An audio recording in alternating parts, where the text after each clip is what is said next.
ಎಲ್ಲರಿಗೂ ನಮಸ್ಕಾರ. ನವಚೇತನ ಎಜುಕೇಷನ್ ಚಾನಲ್ಗೆ ಎಲ್ಲರಿಗೂ ಸ್ವಾಗತ. ಇವತ್ತಿನ ಸೆಷನ್ನಲ್ಲಿ ನಾವು 2017ರ ಸಾಮಾನ್ಯ ಅಧ್ಯಯನ ಪತ್ರಿಕೆಯಲ್ಲಿ ಬರುವಂತಹ ಇಂಗ್ಲಿಷ್ ಪ್ರಶ್ನೋತ್ತರಗಳನ್ನು ಸಾಲ್ವ್ ಮಾಡೋಣ. ಬಹಳಷ್ಟು ಜನ ಕಮೆಂಟ್ ಮಾಡಿದ್ರಿ ಇಂಗ್ಲಿಷ್ ಕ್ಲಾಸನ್ನು ಮಾಡಿ ಅಂತ. ಸೊ ಅದಕ್ಕೋಸ್ಕರ ಇವತ್ತು GPSTR 2017ರ ಎಕ್ಸಾಮಿನೇಷನ್ 1 ಎಕ್ಸಾಮಿನೇಷನ್ ಫಸ್ಟ್ ಒಂದು ಪ್ರಶ್ನೆ ಪತ್ರಿಕೆಯನ್ನು ನಾನು ಆಯ್ಕೆ ಮಾಡ್ಕೊಂಡಿದ್ದೀನಿ. ಇದರಲ್ಲಿ ಬರುವಂತಹ ಇಂಗ್ಲಿಷ್ ಪ್ರಶ್ನೋತ್ತರಗಳನ್ನು ಸಾಲ್ವ್ ಮಾಡೋಣ.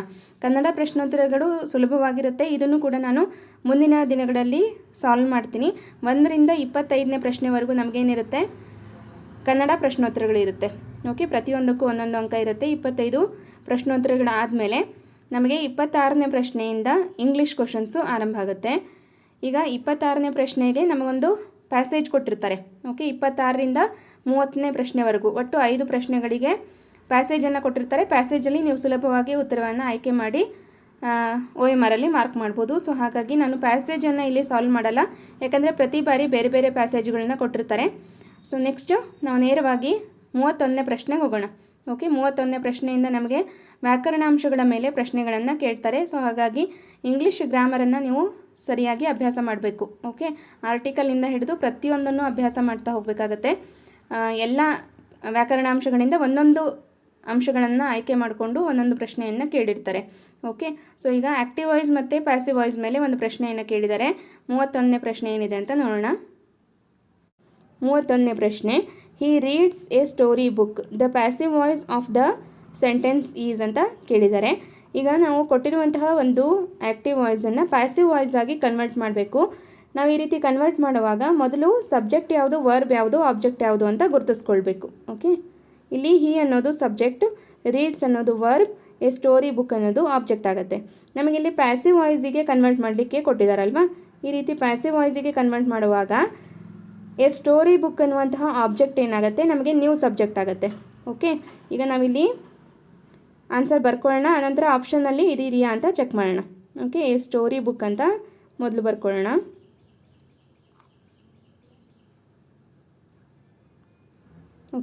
ಇದಾದಮೇಲೆ ಈ ಸೆಂಟೆನ್ಸ್ ಇದೆಯಲ್ಲ, ಇದು ಯಾವ ಟೆನ್ಸಲ್ಲಿದೆ, ಇದು ಸಿಂಪಲ್ ಪ್ರೆಸೆಂಟಲ್ಲಿ ಇದೆಯಾ, ಪಾಸ್ಟ್ ಟೆನ್ಸಲ್ಲಿ ಇದೆಯಾ ಅಂತ ಚೆಕ್ ಮಾಡಬೇಕು.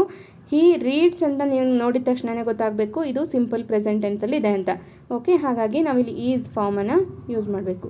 ಈಸ್ ಅನ್ನುವಂತಹ ಹೆಲ್ಪಿಂಗ್ ವರ್ಬನ್ನು ಯೂಸ್ ಮಾಡಿದ್ಮೇಲೆ ಇಲ್ಲಿ ವರ್ಬ್ ಇರುತ್ತಲ್ಲ, ಇದರ ಒಂದು ಥರ್ಡ್ ಫಾರ್ಮ್ ಏನಾಗುತ್ತೆ, ರೀಡ್, ರೆಡ್ ಆಗುತ್ತೆ. ಸ್ಪೆಲ್ಲಿಂಗಲ್ಲಿ ಬದಲಾವಣೆ ಆಗಲ್ಲ, ಆದರೆ ಉಚ್ಚಾರಣೆಯಲ್ಲಿ ಬದಲಾವಣೆ ಆಗುತ್ತೆ. ನಾವಿಲ್ಲಿ ರೀಡ್ ಅಂತ ಓದಂಗಿಲ್ಲ, ರೆಡ್ ಅಂತಲೇ ಓದಬೇಕು.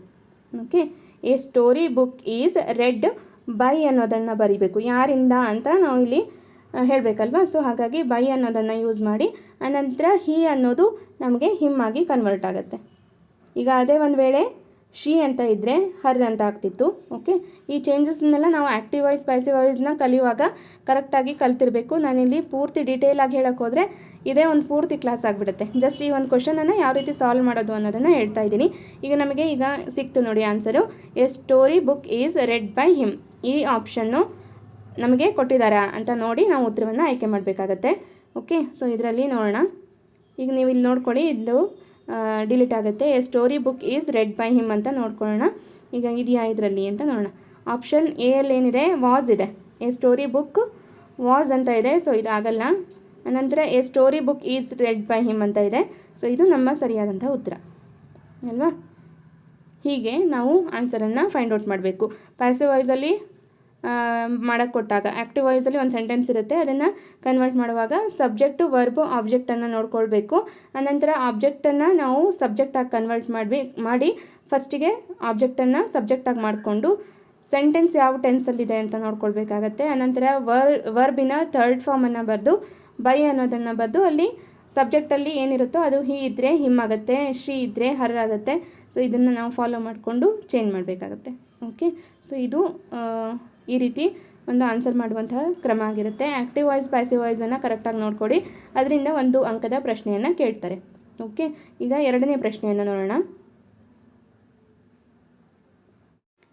32ನೇ ಪ್ರಶ್ನೆ, choose the right dictionary order of the given words ಅಂತ ಇದೆ.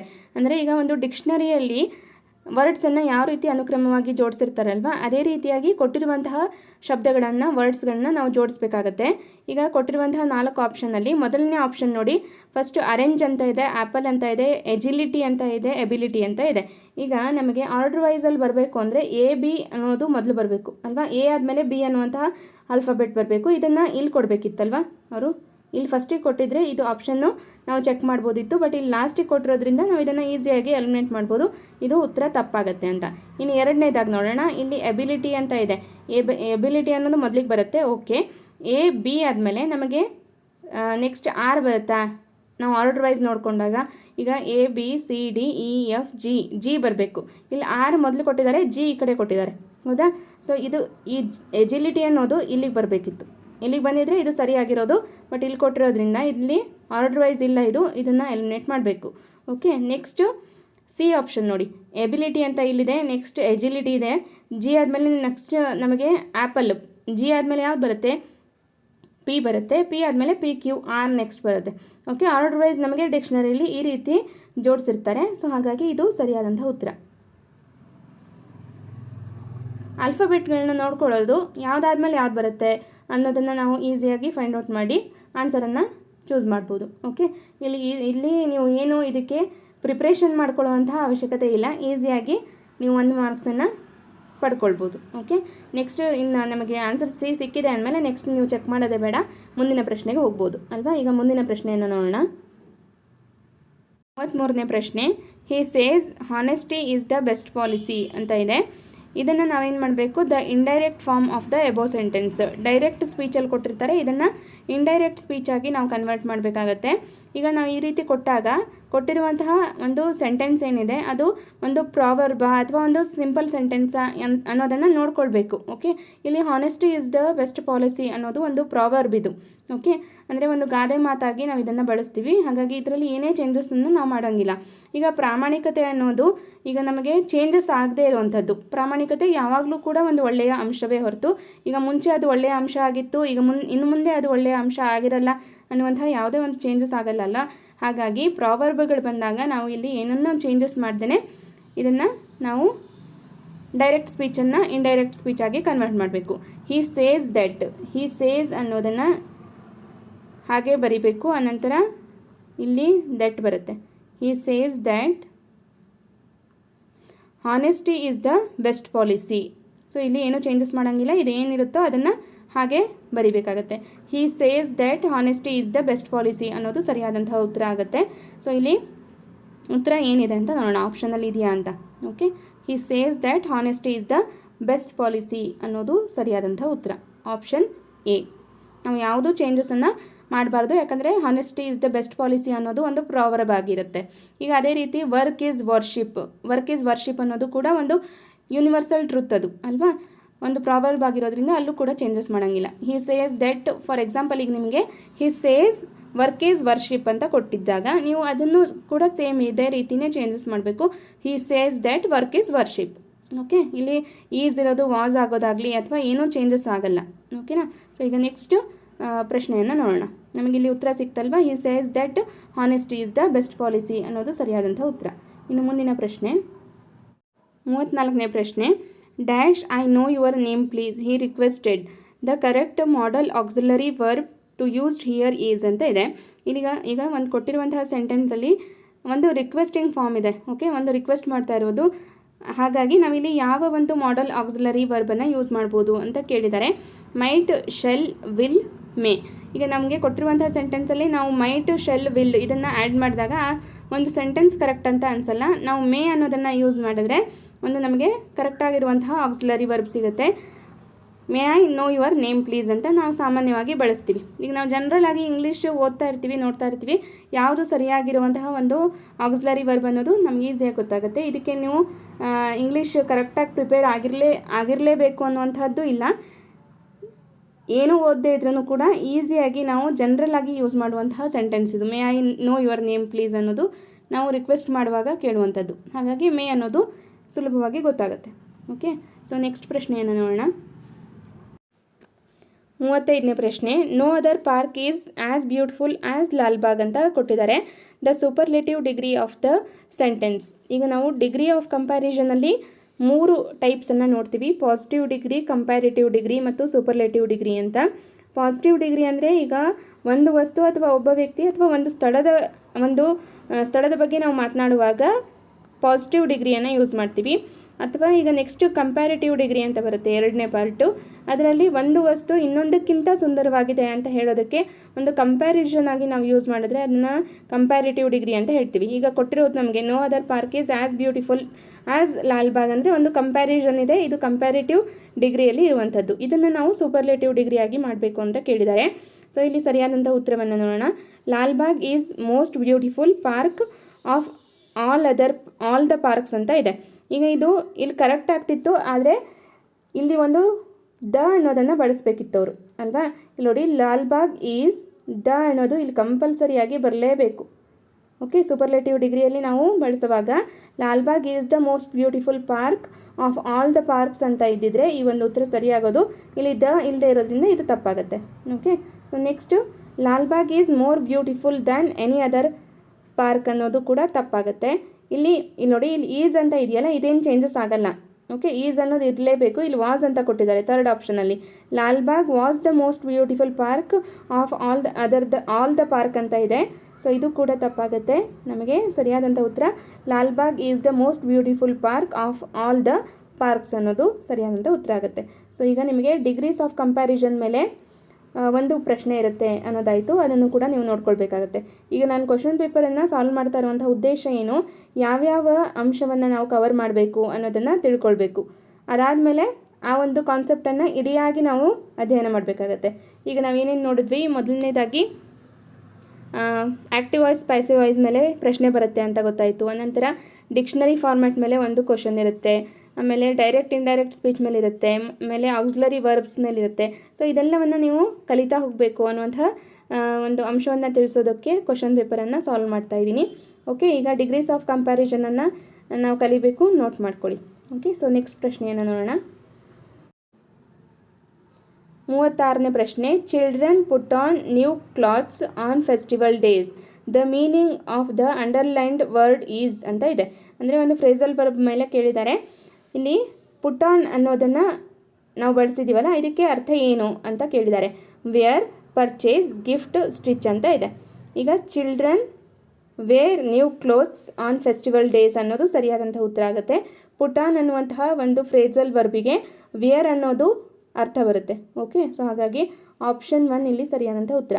ಫ್ರೇಸಲ್ ವರ್ಬ್ಗಳನ್ನು ಕೂಡ ನಾವು ನೋಡ್ಕೊಳ್ಬೇಕು ಅಂತ ಇತ್ತು. ಓಕೆ, ಸೊ ಈಗ ನೋಟ್ ಮಾಡ್ಕೊಳ್ತಾ ಹೋಗಿ ಯಾವ್ಯಾವ ಅಂಶಗಳನ್ನು ಓದಬೇಕು ಅನ್ನೋದು ಅದನ್ನು ಸಂಪೂರ್ಣವಾಗಿ ನೆಕ್ಸ್ಟ್ ಮುಂದಿನ ದಿನಗಳಲ್ಲಿ ನೀವು ಅಧ್ಯಯನ ಮಾಡಬೇಕು. ಈಗ ತುಂಬ ಜನ ಕೇಳ್ತಾ ಇರ್ತೀರಾ ಹೇಗೆ ಸ್ಟಡಿ ಮಾಡಬೇಕು ಅನ್ನೋದು ಗೊತ್ತಾಗಲ್ಲ ಅಂತ, ಅದಕ್ಕೋಸ್ಕರ ಈ ಒಂದು ಸಲಹೆಯನ್ನು ಕೊಡ್ತಾ ಇದ್ದೀನಿ. ಓಕೆ, ನೆಕ್ಸ್ಟ್ 37ನೇ ಪ್ರಶ್ನೆ.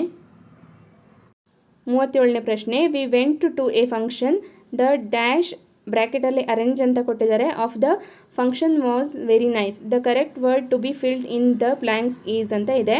ಇಲ್ಲಿ ಅರೇಂಜ್ ಅನ್ನೋದಕ್ಕೆ ನಾವು ಯಾವುದು ಕರೆಕ್ಟ್ ಆಗಿರುವಂತಹ ಒಂದು ವರ್ಡ್ ಇಲ್ಲಿ ಆ್ಯಡ್ ಮಾಡಿದರೆ ನಮ್ಮ ಸೆಂಟೆನ್ಸ್ ಕರೆಕ್ಟ್ ಆಗುತ್ತೆ ಅನ್ನೋದನ್ನು ನೋಡಬೇಕು. ಇಲ್ಲಿ ನೋಡಿ, ಈಗ we went to a function, the arranging of the function ಅನ್ನೋದಾಗತ್ತಾ? ಇಲ್ಲ, the arrangement of the function ಅನ್ನೋದು ಸರಿಯಾದಂತಹ ಒಂದು ಸೆಂಟೆನ್ಸ್ ಆಗುತ್ತೆ. ನಾವು ಓದಿ ನೋಡಿದಾಗ ನಮಗೆ ಈಸಿಯಾಗಿ ಗೊತ್ತಾಗುತ್ತೆ ಸರಿಯಾಗಿರುವಂತಹ ಒಂದು ಪದ ಬಳಕೆ ಯಾವುದು ಅನ್ನೋದು ಅಲ್ವಾ. ಸೊ ಅರೇಂಜ್ ಅನ್ನೋದ್ರ ಕಡೆ ನಮಗೆ ಇಲ್ಲಿ ಅರೇಂಜ್ಮೆಂಟ್ ಅನ್ನೋದು ಸರಿಯಾದಂಥ ಉತ್ತರ ಆಗುತ್ತೆ. ಇಲ್ಲಿ ಕ್ವೆಶನ್ಸ್ ಯಾವ ರೀತಿ ಇರುತ್ತೆ ಅಂದರೆ, ನೀವೀಗ ಇಂಗ್ಲೀಷನ್ನು ಓದ್ತಾ ಇರುವಾಗ ಸೆಂಟೆನ್ಸ್ಗಳು ಯಾವುದು ಕರೆಕ್ಟ್ ಫಾರ್ಮ್ ಅಂತ ಗೊತ್ತಾದ ತಕ್ಷಣವೇ ಆನ್ಸರ್ ಮಾಡುವಂತಹ ಪ್ರಶ್ನೆಗಳೇ ಇರುತ್ತೆ. ಈಗ may I know your name please ನಾವು ಸಾಮಾನ್ಯವಾಗಿ ಬಳಸೋವಂಥದ್ದು. ಆಮೇಲೆ ಫಂಕ್ಷನ್ ಅರೇಂಜ್ಮೆಂಟು ಚೆನ್ನಾಗಿತ್ತು ಅಂತ ಹೇಳ್ತೀವಿ. ಸೊ ಅದನ್ನು ಸಿಂಪಲ್ಲಾಗಿ ನಾವು ಬಳಸೋವಂಥದ್ದನ್ನು ಇಲ್ಲಿ ಈಸಿಯಾಗಿ ಆನ್ಸರ್ನ ಫೈಂಡ್ ಔಟ್ ಮಾಡ್ಬೋದು. ನೀವು ತುಂಬ ತಲೆ ಕೆಡಿಸ್ಕೊಂಡು ಇಂಗ್ಲೀಷನ್ನ ಗ್ರಾಮರನ್ನು ಪೂರ್ತಿ ನಾವು ಪಾಂಡಿತ್ಯ ಪಡಿಬೇಕು ಅಂತ ಅವಶ್ಯಕತೆ ಇಲ್ಲ, ಈಸಿಯಾಗಿ ಓದ್ಕೊಳ್ತಾ ಹೋಗಿ. ಓಕೆ, ಸೊ ನೆಕ್ಸ್ಟ್ 38ನೇ ಪ್ರಶ್ನೆ. 38ನೇ ಪ್ರಶ್ನೆ ಏನಿದೆ, the word that has a single syllable is. So ಇದು ಒಂದು ಹೊಸ ಪ್ರಶ್ನೆ ಅನಿಸುತ್ತೆ ಯಾರಿಗೆ ಈ ಒಂದು ಅಂಶ ಗೊತ್ತಿಲ್ಲದೆ ಇದ್ದಾಗ. ನಾವು ಕೂಡ ಫಸ್ಟ್ ಟೈಮ್ 2017 ಎಕ್ಸಾಮ್ ಬರೆಯುವಾಗ ಸಿಲೆಬಲ್ ಅಂದರೆ ಏನು ಅನ್ನೋದೇ ನಮ್ಗೆ ಗೊತ್ತಿರಲಿಲ್ಲ. ಆಮೇಲೆ ಅದೇನು ಅಂತ ತಿಳ್ಕೊಂಡಾಗ ಅಯ್ಯೋ ಇಷ್ಟೇನಾ ಅಂತ ಅನಿಸಿದ್ದು. ಓಕೆ, ನೋಡಿ ಸಿಲೆಬಲ್ ಈಗ ಸಿಂಗಲ್ ಸಿಲೆಬಲ್ಲು, ಡಬಲ್ ಸಿಲೆಬಲ್ಲು, ತ್ರಿಬಲ್ ಸಿಲೆಬಲ್ ಅಂತ ಇರುತ್ತೆ. ಈಗ ಇಲ್ಲಿ ನಮಗೆ ಕೇಳಿರೋದು ಸಿಂಗಲ್ ಸಿಲೆಬಲ್ ಯಾವುದಿದೆ ಅಂತ ಕೇಳಿದ್ದಾರೆ. ಇಲ್ಲಿ ನೋಡಿ ಐಡಿಯಾ, ಇಲ್ಲಿ ನಾವು ಐಡಿಯಾ 3 ಸತಿ ಸ್ಟಾಪ್ ಕೊಡ್ತೀವಿ. ಓಕೆ, ಸಿಂಪಲ್ಲಾಗಿ ನಾನು ಅರ್ಥ ಮಾಡ್ಕೊಂಡಿರೋದನ್ನು ನಿಮಗೆ ಹೇಳ್ತಾ ಇರುವಂಥದ್ದು. ಇನ್ನು ಇಂಗ್ಲೀಷ್ ಗ್ರಾಮರ್ ಬುಕ್ ಓದಿದ್ರೆ ನೀವು ಇನ್ನೂ ಇದನ್ನು ಡೀಪಾಗಿ ಅರ್ಥ ಮಾಡ್ಕೊಳ್ಬೋದು. ನಾನು ಅರ್ಥ ಮಾಡಿಕೊಂಡು ನಿಮಗೆ ಅರ್ಥ ಮಾಡಿಸುವಂತಹ ರೀತಿ ತುಂಬ ಸುಲಭವಾಗಿದೆ. ಐಡಿಯಾ. ಓಕೆ, ಇಲ್ಲಿ ನಾವು 3 ಕಡೆ ಪಾಸ್ ಕೊಟ್ಟು ಓದ್ತೀವಿ. ಟೇಬಲ್ ಇಲ್ಲಿ 3 ಸಿಲೆಬಲ್ ಆಯಿತು. ಟೇಬಲ್ ಇಲ್ಲಿ 2 ಸಿಲೆಬಲ್ ಆಯಿತು. ಪೇಪರ್ ಇಲ್ಲಿ 2 ಸಿಲೆಬಲ್, 2 ಕಡೆ ನಾವು ಸ್ಟಾಪ್ ಕೊಟ್ಟು ಓದೋದು. Paper, idea. ನೆಕ್ಸ್ಟ್ ಟೇಬಲ್, ಇಲ್ಲೆಲ್ಲೂ ಕೂಡ ಒಂದೊಂದು ಸಿಲೆಬಲ್ ಇಲ್ಲ. ನಮಗೆ ಸ್ಕೂಲ್ ಅನ್ನೋದು ಕಡೆ ಮಾತ್ರ ಇಲ್ಲಿ ನಾವು ಇಲ್ಲೆಲ್ಲೂ ಸ್ಟಾಪ್ ಕೊಡದೆ ಒಂದೇ ಉಚ್ಚಾರಣೆಯಲ್ಲಿ ಸ್ಕೂಲ್ ಅಂತ ಹೇಳ್ತೀವಿ. ಓಕೆ, ಸೊ ಇದು ಪ್ರೊನೌನ್ಸಿಯೇಷನ್ ಮೇಲೆ ನಾವು ಸಿಲೆಬಲನ್ನು ಕೌಂಟಿಂಗ್ ಮಾಡಬೇಕು. ಸ್ಕೂಲ್ ಅನ್ನೋ ಕಡೆ ಒಂದೇ ಸಿಲೆಬಲ್ ಇದೆ. ಓಕೆ, ನಮಗಿಲ್ಲಿ ಅದೇ ಒಂದು ವೇಳೆ the word that has 3 syllable ಇರುವಂಥ ಒಂದು ವರ್ಡ್ ಯಾವುದು ಅಂತ ಕೇಳಿದರೆ ನಾವು ಐಡಿಯಾ ಅನ್ನೋದನ್ನು ಉತ್ತರವಾಗಿ ಆಯ್ಕೆ ಮಾಡಬೇಕಿತ್ತು. ಓಕೆ, ನಮಗಿಲ್ಲಿ 2 ಸಿಲೆಬಲ್ ಅಂತ ಕೇಳಿದರೆ ಟೇಬಲ್ ಕೂಡ 2 ಸಿಲೆಬಲ್ ಆಗುತ್ತೆ, ಪೇಪರ್ ಕೂಡ 2 ಸಿಲೆಬಲ್, ಸ್ಕೂಲ್ ಮಾತ್ರ 1 ಸಿಲೆಬಲ್ ಇದೆ. ಸಿಂಗಲ್ ಸಿಲೆಬಲ್ ಇರೋದು ಸ್ಕೂಲ್ ಮಾತ್ರ. ಹಾಗಾಗಿ ಸ್ಕೂಲ್ ಅನ್ನೋದು ಸರಿಯಾದಂಥ ಉತ್ತರ ಆಗುತ್ತೆ. ಸೊ ಇಷ್ಟೇ, ಸಿಲೆಬಲ್ ಅಂದರೆ ಏನು ಜಾಸ್ತಿ ತಲೆ ಕೆಡಿಸ್ಕೊಳ್ಳೋವಂಥದ್ದಿಲ್ಲ. ನಾವು ಪ್ರೊನೌನ್ಸಿಯೇಷನ್ ಮೇಲೆ ಇದನ್ನು ಫೈಂಡ್ ಔಟ್ ಮಾಡಬೇಕಾಗತ್ತೆ. ಓಕೆ, ಸೊ ನೆಕ್ಸ್ಟ್ ಮುಂದಿನ ದಿನಗಳಲ್ಲಿ ಇದಕ್ಕೆ ಸಾಕಷ್ಟು ಎಕ್ಸಾಂಪಲ್ಗಳನ್ನ ಪಟ್ಟಿ ಮಾಡಿ ಅದನ್ನು ಕೊಡುವಂಥ ಪ್ರಯತ್ನವನ್ನು ಮಾಡ್ತೀನಿ. ಓಕೆ, ನಾನು ಕೂಡ ಕನ್ನಡ ಮೀಡಿಯಮಲ್ಲೇ ಅಧ್ಯಯನ ಮಾಡಿರೋದು. ನೀವು ಭಾಳಷ್ಟು ಜನ ಈಗ ನನ್ನ TET ಇಂಗ್ಲೀಷ್ ಕ್ಲಾಸ್ಗಳನ್ನು ಕೇಳಿದಿರಿ. ಅದಕ್ಕೆ ನಿಮಗೆ ಇಂಗ್ಲೀಷ್ ಕ್ಲಾಸನ್ನು ಮಾಡಿ ಅಂತ ಸಾಕಷ್ಟು ಜನ ನನಗೆ ಕಮೆಂಟ್ ಮಾಡ್ತಾ ಇರುವಂಥದ್ದು. ನಾನು ಇಂಗ್ಲೀಷ್ ಕ್ಲಾಸನ್ನು ಮಾಡೋದಕ್ಕೆ ಹಿಂದೇಟು ಹಾಕೋದಕ್ಕೆ ಏನು ಕಾರಣ ಅಂದರೆ, ಈಗ ಗ್ರಾಮರು ನನಗೆ ಎಷ್ಟು ಬೇಕೋ ಅಷ್ಟರ ಮಟ್ಟಿಗೆ ನಾನು ಕಲ್ತಿರ್ತೀನಿ. ಅದು ಈಗ ನಿಮಗೆ ಕರೆಕ್ಟಾಗಿ ಹೇಳಿಕೊಟ್ರೆ ನಿಮಗೆ ಅದು 100% ನಾನು ಕೊಡ್ತೀನಿ ಅಂತ ನನಗನ್ಸಿದ್ರೆ ಮಾತ್ರ ನಾನು ಅದನ್ನು ಕ್ಲಾಸನ್ನು ಮಾಡೋದಕ್ಕೆ ಮುಂದುವರ್ತೀನಿ. ಇಲ್ಲ ಅಂದರೆ ಒಂದು ಹೆಜ್ಜೆ ಹಿಂದೆ ಇರ್ತೀನಿ. ಯಾಕಂದರೆ ಸಾವಿರಾರು ಜನ ಕ್ಲಾಸ್ ನೋಡ್ತಾರೆ, ಎಲ್ಲೂ ನಾನು ಮಿಸ್ಗೈಡ್ ಮಾಡಬಾರ್ದು ಅನ್ನೋದೇ ನನ್ನ ಒಂದು ಪ್ರಯತ್ನ ಆಗಿರುತ್ತೆ. ಈಗ ಇದನ್ನು ಎಲ್ಲ ಸಾಲ್ವ್ ಮಾಡ್ತಾ ಇದ್ದೀನಿ ಅಂದರೆ ಕರೆಕ್ಟಾಗಿ ಪ್ರಿಪೇರ್ ಆಗಿ ಮಾಡ್ತಾ ಇದ್ದೀನಿ, ನಿಮಗೂ ಕೂಡ ಅರ್ಥ ಮಾಡಿಸುವಂಥ ಪ್ರಯತ್ನವನ್ನು ಮಾಡ್ತಾ ಇದ್ದೀನಿ. ಓಕೆ, ಸೊ ಈಗ ನೆಕ್ಸ್ಟ್ ಪ್ರಶ್ನೆಯನ್ನು ನೋಡೋಣ. He said I am a doctor. The right question tag for the above statement is ಅಂತ ಇದೆ. ಓಕೆ, ಇಲ್ಲಿ ಹೀ ಸೆಡ್ ಅನ್ನೋದಕ್ಕೆ ನಾವು ಇಲ್ಲೇನು ಚೇಂಜಸ್ ಮಾಡೋಕ್ಕಾಗಲ್ಲ. ಕ್ವೆಶನ್ ಟ್ಯಾಗಲ್ಲಿ ಐ ಆಮ್ ಎ ಡಾಕ್ಟರ್ ಅಂತ ಇದೆಯಲ್ಲ, ಇಲ್ಲಿ ಕ್ವೆಶನ್ ಟ್ಯಾಗನ್ನು ನಾವು ಆ್ಯಡ್ ಮಾಡಬೇಕು. ಐ ಆಮ್ ಎ ಡಾಕ್ಟರ್, ಇಲ್ಲಿ ಆ್ಯಮ್ ಇರೋದ್ರಿಂದ ಆರ್ ಅನ್ನೋದನ್ನು ಯೂಸ್ ಮಾಡಬೇಕು, ಮತ್ತು ನೆಗೆಟಿವ್ ಫಾರ್ಮ್ ಇರಬೇಕಲ್ವ ಕ್ವೆಶನ್ ಟ್ಯಾಗಲ್ಲಿ. ಆರಂಟ್ ಐ ಅನ್ನೋದು ಬರುತ್ತೆ. ಓಕೆ, ಆರಂಟ್ ಐ ನಮಗೆ ಆಪ್ಷನ್ ಬಿ ಯಲ್ಲಿದೆ. ಆಪ್ಷನ್ ಬಿ ಯಲ್ಲಿ ಈಸಿಯಾಗಿ ನಾವು ಆನ್ಸರ್ನ ಫೈಂಡ್ ಔಟ್ ಮಾಡ್ಬೋದು. Okay, I am a doctor, am ಇರೋದು ಆರ್ ಆಗಬೇಕು, ನೆಗೆಟಿವ್ ಫಾರ್ಮನ್ನು ಸೇರಿಸಿದ್ರೆ aren't I am a doctor aren't I ಅನ್ನೋದು ಕ್ವೆಶನ್ ಟ್ಯಾಗ್. ಓಕೆ, ಸಿಂಪಲ್ ಆಗಿದೆ ಅಲ್ವಾ. ಸೊ ಮುಂದಿನ ಪ್ರಶ್ನೆ ನೋಡೋಣ. 40ನೇ ಪ್ರಶ್ನೆ, ಚೂಸ್ ದ ಕರೆಕ್ಟ್ ಸ್ಪೆಲ್ಲಿಂಗ್ ಅಂತ ಕೇಳಿದ್ದಾರೆ. ಇಲ್ಲಿ ಉಚ್ಚಾರಣೆಯಲ್ಲಿ ಏನು ವ್ಯತ್ಯಾಸ ಇರಲ್ಲ, ಅಬಂಡೆಂಟ್ ಅಂತಲೇ ಬರುತ್ತೆ. ಇಲ್ಲಿ ಸರಿಯಾಗಿರುವಂತಹ ಸ್ಪೆಲ್ಲಿಂಗ್ ಯಾವುದು ಅಂತ ಕೇಳ್ತಾರೆ. ಈಗ ನಮಗೆ ಕನ್ನಡದಲ್ಲಿ ಕೇಳ್ತಾರಲ್ವಾ, ಕಾಗುಣಿತ ಶುದ್ಧ ರೂಪ ಯಾವುದು ಅಂತ, ಅದೇ ರೀತಿ ಸ್ಪೆಲ್ಲಿಂಗ್ ಯಾವುದು ಕರೆಕ್ಟಾಗಿ ಇರುವಂಥದ್ದು ಅಂತ ಕೇಳ್ತಾರೆ. ಸೊ ಇಲ್ಲಿ ಸರಿಯಾಗಿರುವಂತಹ ಸ್ಪೆಲ್ಲಿಂಗ್ ಅಂದರೆ ಆಪ್ಷನ್ ಬಿ. ಇಲ್ಲಿ ರೈಟ್ ಮಾರ್ಕನ್ನು ನೀವು ನೋಡ್ಕೊಳ್ತಾ ಹೋಗ್ಬಿಡಿ, ನಾನು ಯಾವ್ದು ಆನ್ಸರ್ ಹೇಳ್ತೀನಿ ಸೊ ಅದನ್ನು ಕರೆಕ್ಟಾಗಿ ನೋಡ್ಕೊಳ್ತಾ ಹೋಗಿ. ಅಬಂಡೆಂಟ್ ಅಂದರೆ ಹೇರಳವಾಗಿ ಅನ್ನುವಂತಹ ಅರ್ಥ. ಓಕೆ, ಹೇರಳವಾಗಿ ಅಂತ ನಾವು ಇದನ್ನು ಬಳಸ್ತೀವಿ. ಸರಿಯಾದಂತಹ ಸ್ಪೆಲ್ಲಿಂಗನ್ನು ನೋಡ್ಕೊಳ್ಳಿ, ABUNDANT. ಓಕೆ, ಕ್ವಶನ್ಸು ರಿಪಿಟೇಷನ್ ಆಗುವಂತಹ ಸಾಧ್ಯತೆ ಕೂಡ ಇರುತ್ತೆ. ಹಾಗಾಗಿ ಕ್ವಶನ್ ಪೇಪರನ್ನು ನಾವು ಈಸಿಯಾಗಿ ಸಾಲ್ವ್ ಮಾಡ್ಕೊಳ್ತಾ ಹೋಗಬೇಕಾಗತ್ತೆ. ತುಂಬ ಕಷ್ಟಪಟ್ಟು ಇಂಗ್ಲೀಷನ್ನು ನೀವು ಕಲಿಬೇಕಾದಂತಹ ಅವಶ್ಯಕತೆ ಇಲ್ಲ. ಯಾಕಂದರೆ ಸಿಂಪಲ್ ಆಗಿರೋ ಪ್ರಶ್ನೆಯನ್ನೇ ಕೇಳಿರ್ತಾರೆ. ಬೇಸಿಕ್ ನಾಲೆಡ್ಜನ್ನು ತಿಳ್ಕೊಳ್ತಾ ಹೋಗಿ. ಓಕೆ, ಈಗ ನಿಮಗೆ 10 ಪ್ರಶ್ನೆಗಳನ್ನು ನಾನು ಇವತ್ತಿನ ಸೆಷನ್ನಲ್ಲಿ ಸಾಲ್ವ್ ಮಾಡ್ತಾ ಇದ್ದೀನಿ. ನೆಕ್ಸ್ಟ್ ಸೆಷನ್ನಲ್ಲಿ 10 ಪ್ರಶ್ನೋತ್ತರಗಳನ್ನು ಸಾಲ್ವ್ ಮಾಡೋಣ. ಯಾವಾಗ ಅಂದರೆ ನಿಮಗೆ ಈ ಪ್ರಶ್ನೋತ್ತರಗಳು ಅರ್ಥ ಆಗಿದೆ ಅಂತ ನನಗೆ ಕಮೆಂಟ್ ಬಂದರೆ ನಾನು ಇದನ್ನು ಕಂಟಿನ್ಯೂ ಮಾಡ್ತೀನಿ. ಇಲ್ಲಾಂದರೆ ಬೇರೆ ಬೇರೆ ಸಬ್ಜೆಕ್ಟನ್ನು ಕಲಿತಾ ಹೋಗೋಣ. ಯಾಕಂದರೆ ಇಂಗ್ಲೀಷು ಬೇಸಿಕಲಿ ನನ್ನ ಸಬ್ಜೆಕ್ಟ್ ಅಲ್ಲ. ನಾನು ಕೂಡ ನಿಮಗೆ ಈಗ 25 ಮಾರ್ಕ್ಸಿಗೆ ಎಷ್ಟು ಬೇಕೋ ಅಷ್ಟನ್ನು ಮಾತ್ರ ನಾನು ಓದುವಂಥದ್ದು. ಓಕೆನಾ, ನಾನು ಹೇಳ್ಕೊಡ್ತಾ ಇರುವಂಥದ್ದು ನಿಮಗೆ ಅರ್ಥ ಆಗ್ತದೆ ಅಂದರೆ ಕ್ಲಾಸನ್ನು ಕಂಟಿನ್ಯೂ ಮಾಡ್ತೀನಿ. ಇಲ್ಲಾಂದರೆ ಬೇರೆ ಬೇರೆ ಸಬ್ಜೆಕ್ಟು GKಗೆ ಸಂಬಂಧಪಟ್ಟಂತೆ ಅಧ್ಯಯನ ಮಾಡ್ತಾ ಹೋಗೋಣ. ಓಕೆ, ಸೊ ಈಗ ನಿಮಗೆ ನಾನು ತಿಳಿಸ್ತಾ ಇರೋದು ಏನು ಅಂದರೆ, ಇಂಗ್ಲೀಷಲ್ಲಿ ನೀವು ಬೇಸಿಕ್ ನಾಲೆಡ್ಜನ್ನು ಹೊಂದಬೇಕಾಗತ್ತೆ. ಈಗ ನಿಮಗೆ ಆರ್ಟಿಕಲ್ಸ್ ಮೇಲೆ, ಆಮೇಲೆ ಕ್ವೆಶನ್ ಟ್ಯಾಗು, ಆಮೇಲೆ active voice, passive voice, direct indirect speech, ಆಮೇಲೆ ಡಿಗ್ರೀಸ್ ಆಫ್ ಕಂಪ್ಯಾರಿಸನ್ನು, ಈ ರೀತಿ ಪ್ರಶ್ನೋತ್ತರಗಳನ್ನು ಕೇಳ್ತಾರೆ. ಸೊ ಇದಿಷ್ಟನ್ನು ನೀವು ಅಭ್ಯಾಸ ಮಾಡ್ತಾ ಹೋದರೆ ನೀವೇ ಈಸಿಯಾಗಿ ಆನ್ಸರ್ ಮಾಡುವಷ್ಟು ಸಾಮರ್ಥ್ಯ ನಿಮಗೆ ಬರುತ್ತೆ. ಓಕೆ, ಸೊ ಇಂಗ್ಲೀಷ್ ಪುಸ್ತಕ ಯಾವುದು ಉತ್ತಮವಾಗಿದೆ ಅಂದರೆ SH ಮೇಟಿ ಸರ್ ಅವರ ಪುಸ್ತಕ ಉತ್ತಮವಾಗಿದೆ. ನಾನು ಅದನ್ನು ರೆಫರ್ ಮಾಡುವಂಥದ್ದು. ಜೊತೆಗೆ ಇನ್ನೊಂದು ಪುಸ್ತಕ ಇದೆ, ಒಂದು ನಿಮಿಷ, ಶಿವಕುಮಾರ್ ಮಾವಳಿ. ಓಕೆ, ಶಿವಕುಮಾರ್ ಮಾವಳಿ ಸರ್ ಅವ್ರ ಪುಸ್ತಕ ಕೂಡ ಚೆನ್ನಾಗಿದೆ. ನಾನು ಲಾಸ್ಟ್ ಟೈಮ್ ಪ್ರಿಪೇರ್ ಆಗುವಾಗ ಶಿವಕುಮಾರ್ ಮಾವಳಿ ಸರ್ ಪುಸ್ತಕವನ್ನು ಓದಿದ್ದೆ. ಇವಾಗ SH ಮೇಟಿ ಸರ್ ಪುಸ್ತಕವನ್ನು ರೆಫರ್ ಮಾಡ್ತಾ ಇದ್ದೀನಿ ಜೊತೆಗೆ. ಚೆನ್ನಾಗಿದೆ. ಓಕೆ, ಸೊ ಈಗ ಈ ಪ್ರಶ್ನೋತ್ತರಗಳು ನಿಮಗೆ ಅರ್ಥ ಆಗಿದೆ ಅಂದರೆ ಮುಂದಿನ ಸೆಷನ್ನಲ್ಲಿ ಇದನ್ನು ಕಂಟಿನ್ಯೂ ಮಾಡೋಣ. ನಿಮ್ಮ ಕಮೆಂಟ್ಗೋಸ್ಕರ ವೆಯ್ಟ್ ಮಾಡ್ತಾ ಇದ್ದೀನಿ. ಇವತ್ತಿನ ಸೆಷನ್ ಬಗ್ಗೆ ನಿಮ್ಮ ಅಭಿಪ್ರಾಯ ಅನಿಸಿಕೆಯನ್ನು ತಪ್ಪದೇ ತಿಳಿಸಿ. ಈ ಸೆಷನ್ ಇಷ್ಟ ಆಗಿದ್ದರೆ ಲೈಕ್ ಮಾಡಿ, ಮತ್ತು ಇದುವರೆಗೂ ಯಾರು ನಮ್ಮ ಚಾನಲನ್ನು ಸಬ್ಸ್ಕ್ರೈಬ್ ಮಾಡ್ಕೊಂಡಿಲ್ವೋ ಸಬ್ಸ್ಕ್ರೈಬ್ ಮಾಡಿಕೊಂಡು ಪಕ್ಕದಲ್ಲಿರುವಂತಹ ಬೆಲ್ ಬಟನನ್ನು ಪ್ರೆಸ್ ಮಾಡೋದ್ರ ಮೂಲಕ ನೋಟಿಫೈ ಆಗಿರಿ ಅಂತ ಹೇಳ್ತಾ ಇವತ್ತಿನ ಸೆಷನ್ ಇಲ್ಲಿಗೆ ಮುಗಿಸೋಣ. Thank you all.